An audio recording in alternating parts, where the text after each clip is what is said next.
Today on Time About the Movies, Chris Hemsworth comes into the Marvel Cinematic Universe with his feature film debut as Thor, directed by Kenneth Branagh, featuring a cast also includes Tom Hiddleston, Anthony Hopkins, Natalie Portman, Kat Dennings, and Stellan Skarsgård.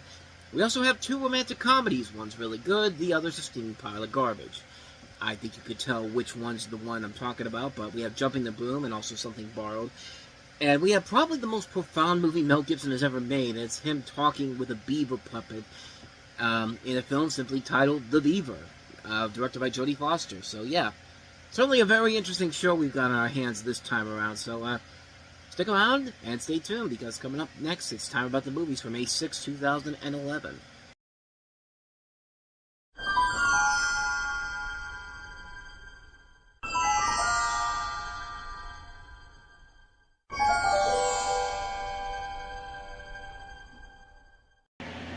Whoever wields this hammer, if he be worthy, shall possess the power of Thor.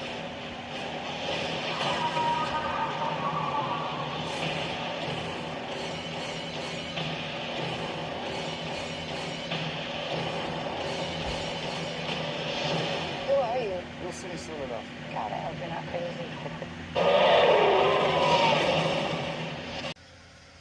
He's a badass. The movie, not so much. Welcome to Time About the Movies, where today we are taking a look at the 4 films of May 6, 2011.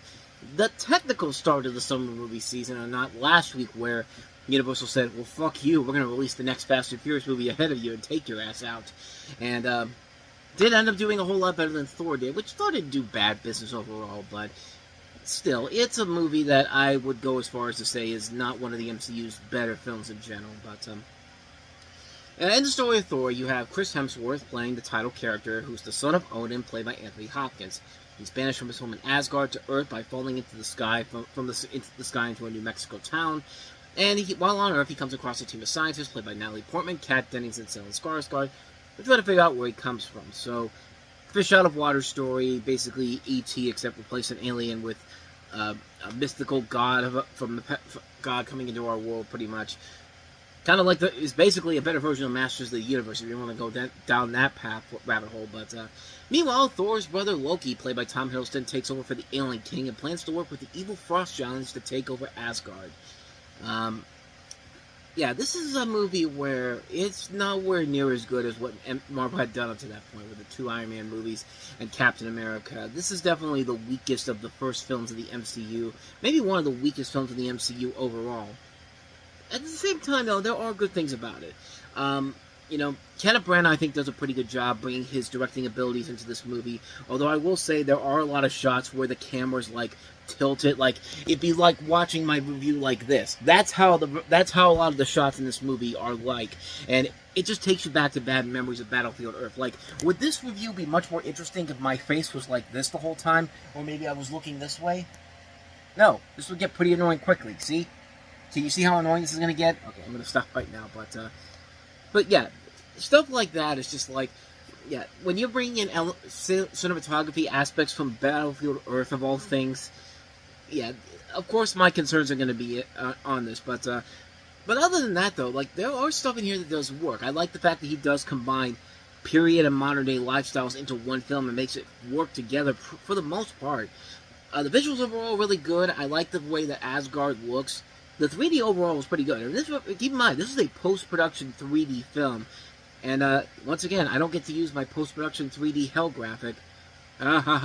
Just pretend like there's some kind of thunder there. But yeah, even for a post-production conversion of 3D, this is actually not that bad. I think we're finally I think 2010 was basically a lesson of how not to do post-production 3D.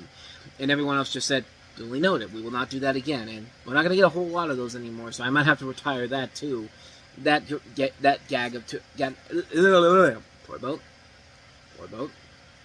That gag I have, so stay tuned for that. But back to this movie. Like I said, Chris Hemsworth really is the best thing about this movie. I think he really does have the look of Thor, and for a guy that nobody really knew who he was back then, most people only saw him in the beginning of Star Trek. He's Captain Kirk's father in that movie in the beginning of the film, and we never see him again after that. And everyone's just going this is the guy that's going to play him, really? And Lo and behold, yeah, he makes it work. I mean, he is the one thing that is the glue that holds this together. The other being, the rest of the cast, including Natalie Portman, Kat Dennings, and Stellan Skarsgård, and especially Tom Hiddleston as Loki. And of course, he's gone from being the evil villain to becoming somewhat of a good guy with the Loki series, and so on and so forth. I mean, that's pretty much what he is. Yeah.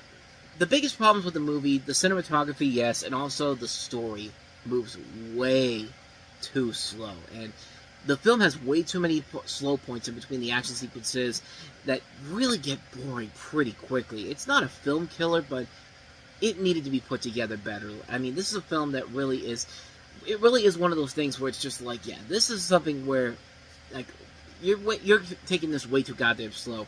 As I mentioned before, the real killer is those Dutch angle shots. They almost ruin the movie because it feels pointless in the story, especially since they're trying to create a new franchise for this character. Again, doing it like this does not make your movie that much more interesting when, or this way, when you have to look up against the bad guys and all that. Like, that's not a way to tell your film through visual storytelling. That's just trying to be edgy and cool for the young kids out there.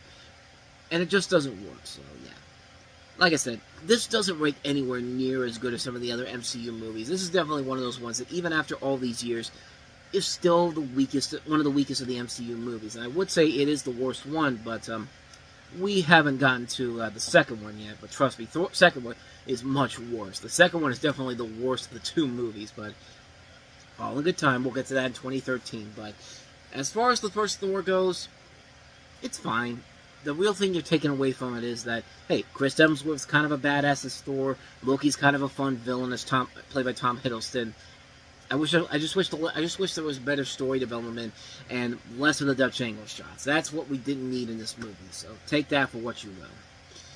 So with that said, let's go ahead and move on to not only one of the biggest surprises of the weekend, maybe one of the biggest surprises of all time, honestly. At least for the year, in a year where it has been so wrought with so many bad movies. Who would have guessed that a movie like Jumping the Broom would be one of the year's standout films? We don't love each other because Jason and I love each other. This Friday, grab your girls. Who's your cup? I'm a hermaphrodite.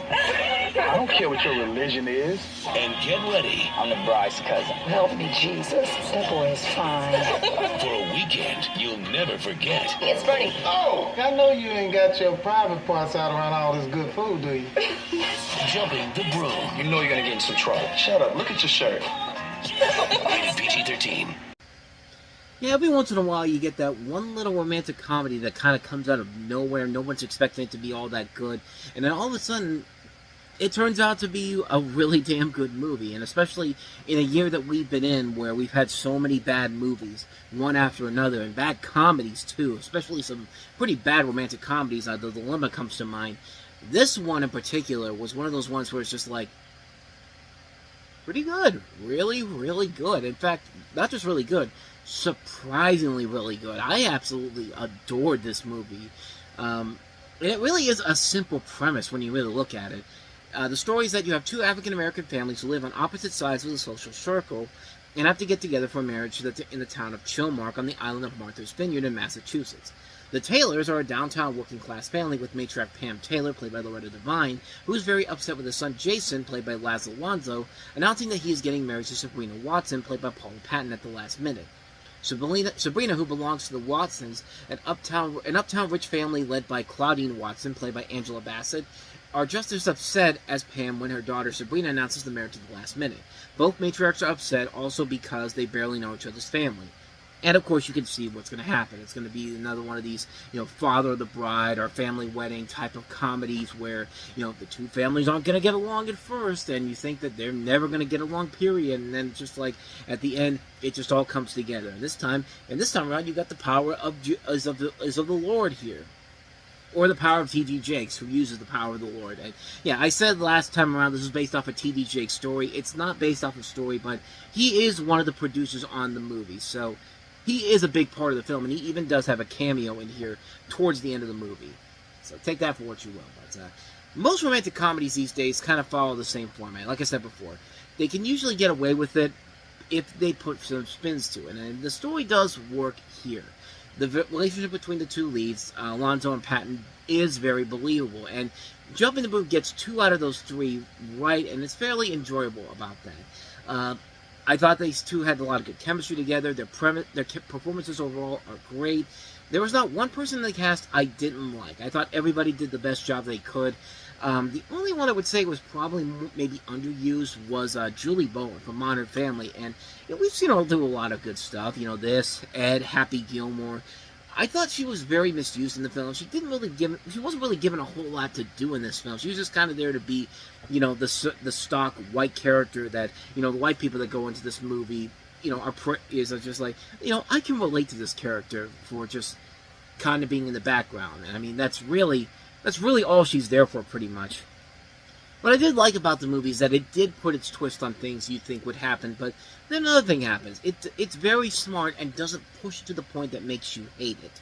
I mean, we're about to talk about another romantic comedy that is much, much worse than this after I get done with this particular movie, but I think the main flaw of it is the story, and it is predictable as you can get. You can tell what's coming from the inevitable signs of something bad about to happen to the big misunderstanding, the point where the couples have to break up and then get back together again, this time with the power of T.D. Jakes, because you know what, T.D. Jakes looked at this and said, I can make a movie better than Tyler Perry did, and in one movie he did just that with this film.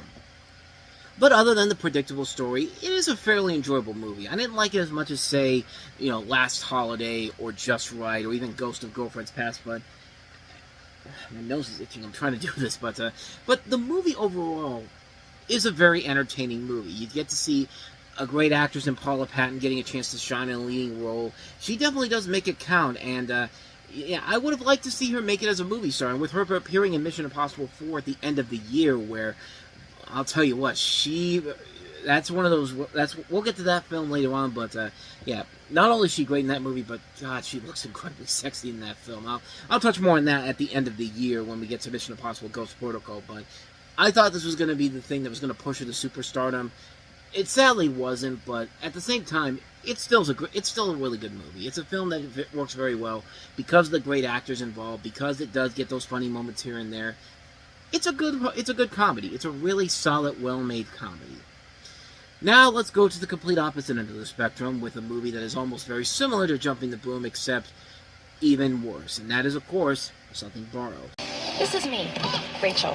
This is my friend Dex, the man of my dreams. And this is my best friend Darcy, taking him away from me. How come you never told me how you felt? It's too late. You want your opportunity? Take it. Something Borrowed. Rated PG-13. Yeah, this is one of those few times where I would tell you, for the love of God, do not trust Jim Halpert in this one. Like, this is one of the few times I would say, stay the fuck away from John Krasinski's advice in this movie, because let me tell you something, people. That trailer doesn't make it look like this movie is all that bad, but trust me when I tell you, this is one of those romantic comedies where it doesn't look bad on paper, but once you delve into the movie and realize what the hell they're doing, you realize that you're in for a horrible, horrifying mess of a film. So in the movie, you have Jennifer Goodwin, who plays Rachel, who's a lawyer. She was in law school and fell for another student named Dex, played by Colin Egglesfield, who comes from an affluent family, but she was too shy to say anything. When Dex meets her best friend Darcy, played by Kate Hudson, who sometimes treats her like dirt, and by sometimes I mean all the goddamn time in this movie. What the hell was that? Oh, the goddamn time. It's just like, I'm like somebody from the South. It's like, oh, the goddamn time. I'll tell you what, literally, she treats her like shit all throughout this movie. Darcy makes moves on Dex and gets him. Eventually, they get engaged, and Darcy asks Rachel to be her maid of honor. However, Rachel still has feelings for Dex and still can't say anything. Well, guess what, lady? You blew that shot. It's over in real life, but not in this movie. No. We're on Bride Wars level of stupidity in this. This isn't quite as bad as Bride Wars, but it's pretty damn close. Darcy throws her a birthday party, and Dex is there. When she and Dex are alone, she blurts out that she had a thing for him in college, which surprised him. And after drinking a little, they spend the night together. They try to forget the whole thing and agree that it means nothing. Ethan, played by John Krasinski, Rachel's close friend, tells her that she'll spend her entire life regretting that if she does nothing. One problem here in this whole situation is that later on in the movie, it's revealed that Dex is actually cheating with her, Rachel is ecstatic until Darcy arrives to talk to her at some point, and Dex hides, overhearing her confessing that she had been cheating with Marcus, while Dex was cheating with Rachel. and she is now pregnant with Marcus's child and says they are happy. That is just one of the biggest what the fuck are you guys doing situations this movie brings you. That's just one element of this unpleasant, ungodly mess of a movie.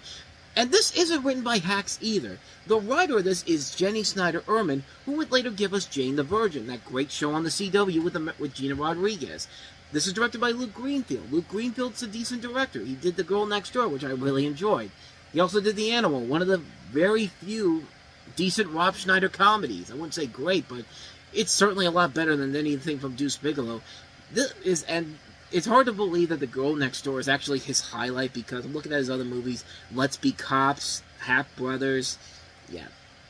This was the beginning of the downfall. And this movie is such a mess because you hate every single person in this movie. You hate Kate Hudson. You hate John Krasinski because he's given her friend bad advice. You hate Jennifer Goodwin because she's so shy and so naive that she just lets the shit happen and, let the chaos happen because she needs to be the main character of this movie that she's in. Like, literally, it's a main character syndrome situation is what I'm trying to say, because this whole thing could have easily been prevented if she had just said something early on to this guy that, hey, I got a thing for you. At some point, you gotta let that go, man. Like, it's just like, after a certain amount of time, it's just time to move on. And eventually, if the universe wants you two to get together, it will come together, but not in the way that this stupid movie does. This whole movie really is one of the dumbest things ever. You hate every single person here because they all keep making decisions in here that are just such... I want to be a dickhead today. I want to be a complete asshole today. That is literally the purpose of this entire movie. The entire purpose of this movie is to watch these people that you do not like just keep making stupid decisions for no other reason, because we need to fill out this runtime, because heaven forbid if we can't entertain you for 2 hours. This thing is literally 2 hours of you watching the most detestable people in your entire life just completely act like fucking idiots. Every single person in this movie is a fucking idiot. And I hate to say this because I like a lot of these actors that are involved in here. I like Kate Hudson. I like Jennifer Goodwin. I like John Krasinski. But in this movie, they are all acting like fucking morons and dickheads. You do not like a single person in this movie because everyone is making stupid decisions for no other reason except the fact that they're in a script. And we have to do it because, heaven forbid, if we actually tell you a real-life story here, because we need to appeal to the women that are clearly never going to pay attention to this movie, because it's another one of those films where this is made for the Sex of the City 80s for Brady crowd, where, they're going to talk more about them gabbing in their dresses and their wine and all that, and then when they get home to their husbands or boyfriends, it's just like, how was the movie? And she'll be like, wait, did I see a movie? That's what this movie is. This is the complete opposite of a movie like Jumping the Broom. Jumping the Broom took a story that's been done to death before and could have had characters that were just as detestable as these people here, but you like those characters. You like them because the writer of that movie knew that, you got to have a sense of realism in here mixed in with the romantic comedy tropes. You could have this situation done here if you combined it with real-life elements and make it work. This film, however, doesn't do that, and it fails on every single possible level. This is right up there with some of the worst romantic comedies I have ever seen in my entire life, and I hate the fact that I had to watch this movie, because I spent the longest time never watching it because it just looked terrible from the get-go, but I had to get it ready for watch this, and had to get it ready to watch this. Let me start over again. I had to watch it so I can get ready to talk about it here, and I regret that decision almost immediately after I watched it because, yeah, it's bad. It's really, really, really bad.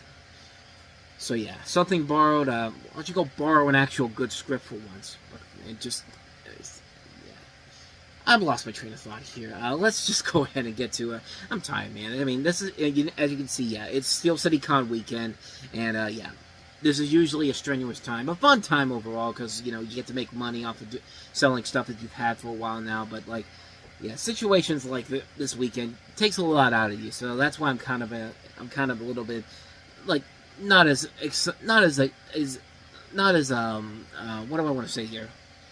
Not as concentrated as I usually am here because of this, because of getting these out there and also working all day long at the thing. But it is what it is, and hey, I get to make money at the end of it, so that's always the fun of it overall, and you get to have a good time overall.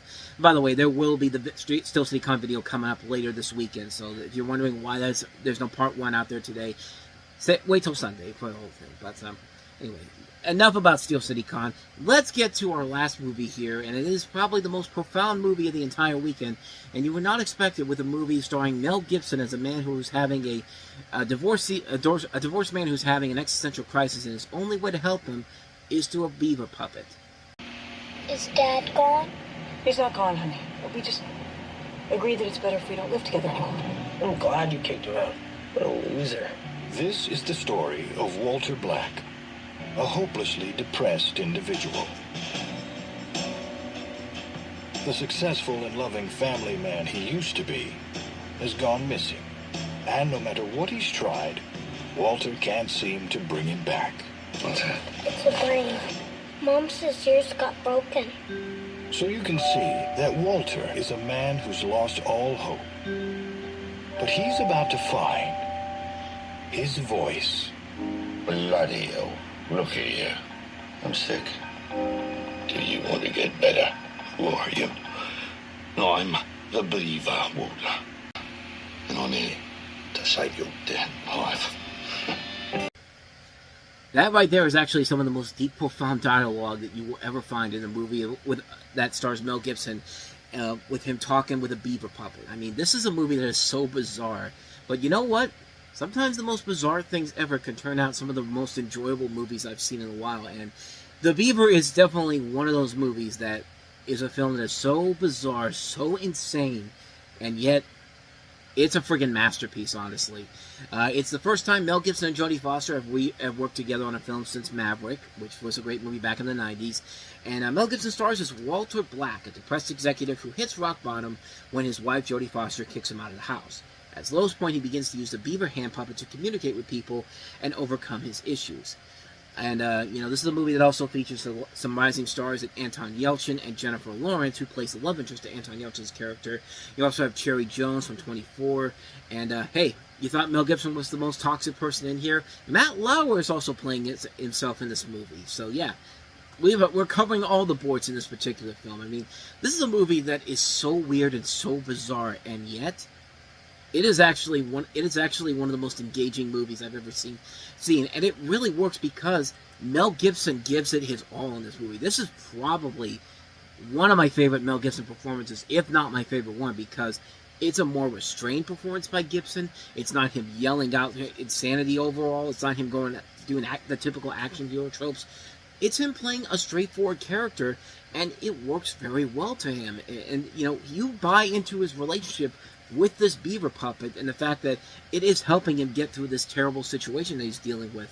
And it works. It works really well. It's a surprisingly effective movie, a surprisingly enjoyable film that just works because Gibson is giving it his all and is making it work in here. Yeah, Mel Gibson can be a crazy-ass motherfucker, and in real life, he's just as much of a terrible person as somebody like Kevin Spacey. But you know what?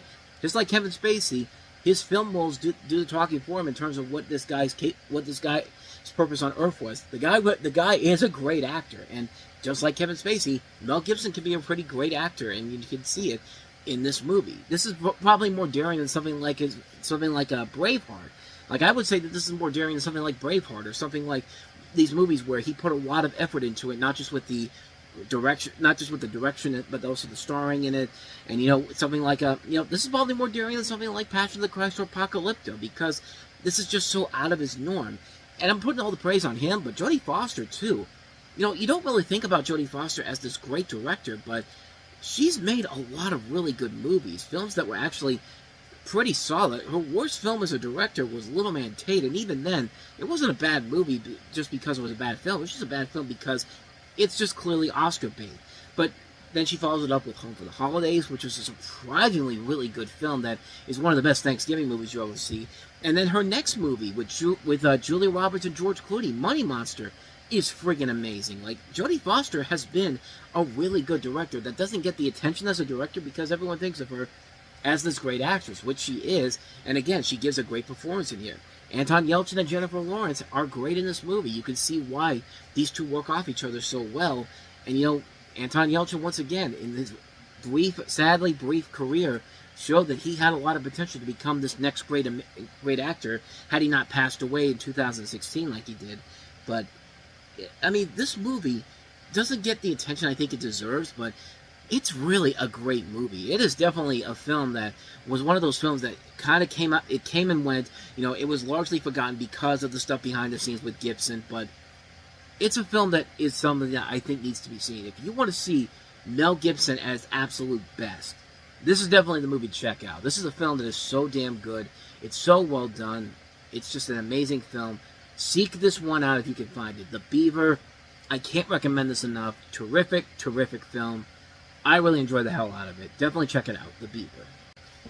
But we certainly went through a wide range of emotions on this episode of Time About the Movies. Hopefully we'll have the same thing happen on the next episode, where the movies do get better, sort of. I mean, we have more than 2 good movies. We have at least 2 good movies on this next episode, including Kristen Wiig, Maya Rudolph, Rose Byrne, Melissa McCarthy, Kate McKinnon, starring in Bridesmaids, Paul Fahey's feature film that went on to become a big blockbuster hit, basically became one of the big hits of the summer, one of the big surprise hits of the summer. Paul Bettany said, well, Legion was terrible, but certainly I can repay my debt to society by doing a much better movie in Priest. Spoiler alert, he doesn't. But then we have one of Will Ferrell's most underrated movies again, with Everything Must Go. Another great movie with somebody that you expect to see more of with this particular film because of the name recognition. But this is actually one of those films that doesn't get talked about much, and it definitely deserves to be talked about more. So we at least have 2 good movies in this sandwich here. So imagine this is a sandwich where Bridesmaids and Everything Must Go is good bread. But then there's that rotting piece of meat in the middle in Priest. That's the type of show we're in for on the next episode. And that'll be coming up tomorrow, so definitely be on the lookout for that tomorrow. But, all that said, thank you so much for watching this. I hope you enjoyed it. And if you did, if you found some enjoyment out of this, I thank you. And if you did, once again, please go ahead and hit that playlist. Let me try that again. Hit the like button. There we go. Then the subscribe button. Then the notification button, and then you can hit our playlist, and then you can check out the last episode we did. Okay? Okay. I'm getting out of here. It's been a long day. It's going to be a longer day tomorrow, so I might be this chaotic again tomorrow. So, with all that said, whether it's in the past, the present, or the future, I will see you at the movies. Take care.